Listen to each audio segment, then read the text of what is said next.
Assalamualaikum warahmatullahi wabarakatuh. Anak-anak kelas 11, bertemu lagi dengan Ibu di materi yang sama, tapi kita pertemuan kedua ya. Pertemuan sebelumnya, di video sebelumnya, kita sudah membahas mengenai teks prosedur, yaitu ada pengertian teks prosedur, kemudian ada fungsinya, ada lagi penjelasan mengenai pernyataan umum dan tahapan-tahapan. Bahkan kalian ada yang sudah mengirimkan tugas mengenai pertemuan yang pertama. Di pertemuan yang kedua kita kali ini, kita masih membahas mengenai teks prosedur. Hanya saja kita lebih dalam mengenai teks prosedurnya ya.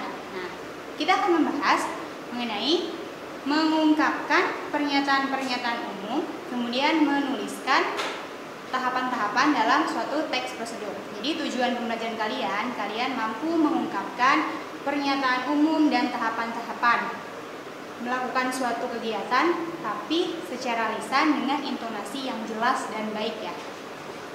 Kemudian kalian mampu menuliskan pernyataan umum dan tahapan-tahapannya. Di video sebelumnya kalian sudah membuat. Nah, di sini jadi kita akan membahas mengenai cara menyampaikan atau mengungkapkan suatu teks prosedur. Nah, ketika kita mengungkapkan pernyataan umum atau suatu tahapan-tahapan, kita harus menggunakan artikulasi dan intonasi. Jadi, apa itu intonasi atau artikulasi? Jadi, intonasi itu tinggi rendahnya suatu nada pada kalimat. Misalkan seperti yang sedang Ibu ungkapkan kalian nih.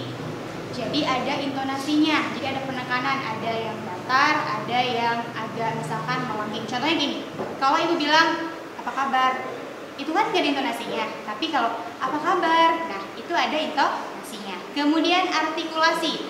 Apa itu artikulasi? Jadi pengucapan yang jelas. Misalkan kalau Ibu bilang bayam tapi dengan bayam, atau misalkan Ibu bilang sesuatu atau Ibu bilang sesuatu. Jadi artikulasi dan intonasi yang baik itu diperlukan dalam mengungkapkan suatu teks prosedur. Jadi kalau kalian kemarin sudah membuat tugas mengenai teks prosedur, nah di sini kalian coba baca kembali tugas yang sudah Ibu sampaikan dengan menggunakan intonasi dan artikulasi yang baik. Kemudian setelah kalian bisa membaca suatu teks prosedur dengan menggunakan intonasi dan artikulasi yang baik, maka kalian harus bisa menyusun suatu teks prosedur dengan baik juga. Apa sih Bu? Atau seperti apa sih Bu kalau teks prosedur yang baik? Jadi kalau teks prosedur sudah dijelaskan sebelumnya, harus ada pernyataan umum, kemudian ada tahapan-tahapan. Nah, selain itu, selain ada pernyataan umum dan tahapan-tahapan, kalian juga harus memperhatikan bahwa menulis suatu teks prosedur harus memperhatikan ada beberapa kata atau misalkan kata kerja. Ada kata kerja imperatif, kemudian ada konjungsi, ada juga kalimat persuasif. Apa sih itu kata kerja imperatif Bu? Kata kerja imperatif itu kata kerja perintah. Kemudian konjungsi itu kata sambung atau kata penghubung. Kalau konjungsi mungkin kalian sudah belajar ya waktu kalian kelas 10, kemudian di SMP juga pernah. Kemudian ada kalimat persuasif atau kalimat membujuk. Nah, jadi dalam suatu teks prosedur itu kan kita melakukan suatu kegiatan.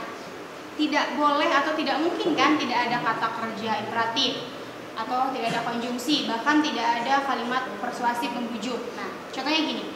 Ketika kalian membuat suatu teks prosedur, misalnya cara membuat kue, atau kalian misalkan cara membeli pulsa atau apalah itu terserah kalian. Pasti ada kata kerja imperatifnya nggak di sana? Contohnya nih kata kerja imperatif, gunakanlah, kemudian ada perhatikan, ada juga pastikan. Nah, kalau konjungsi, Ibu tidak membahas lebih lanjut ya. Misalnya ada dengan, selain itu, dan itu kata penghubung ya, kata sambung. Ada juga kalimat persuasif, yaitu kalimat yang membujuk. Nah, jadi kalau kalian membuat suatu teks prosedur, itu harus ada kalimat yang membujuk dan juga kalimat-kalimat yang misalkan perintah, konjungsi ya.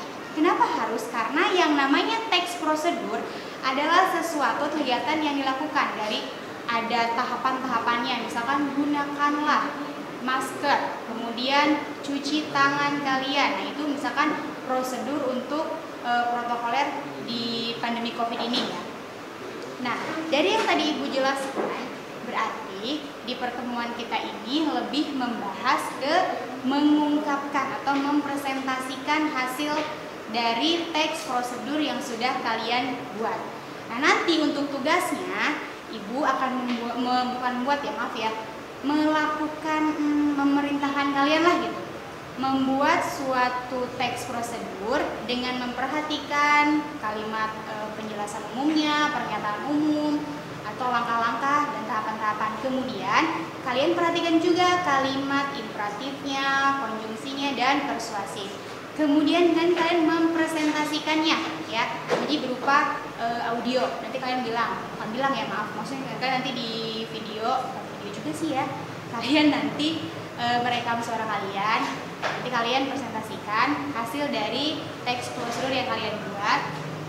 Kemudian kalian baca dengan intonasi, artikulasi yang baik. Oke? Mungkin itu saja di pertemuan pembelajaran kita kali ini. Nah, nanti untuk video selanjutnya kita akan membahas mengenai struktur dari suatu teks prosedur ya. Jadi nanti untuk pertemuan berikutnya kita membahas struktur dari teks prosedur. Mungkin itu saja yang saya sampaikan. Terima kasih dan semoga kalian harus tetap semangat ya. Semangat selalu melihat video-video dari Bapak Ibu Guru. Oke, terima kasih. Assalamualaikum warahmatullahi wabarakatuh.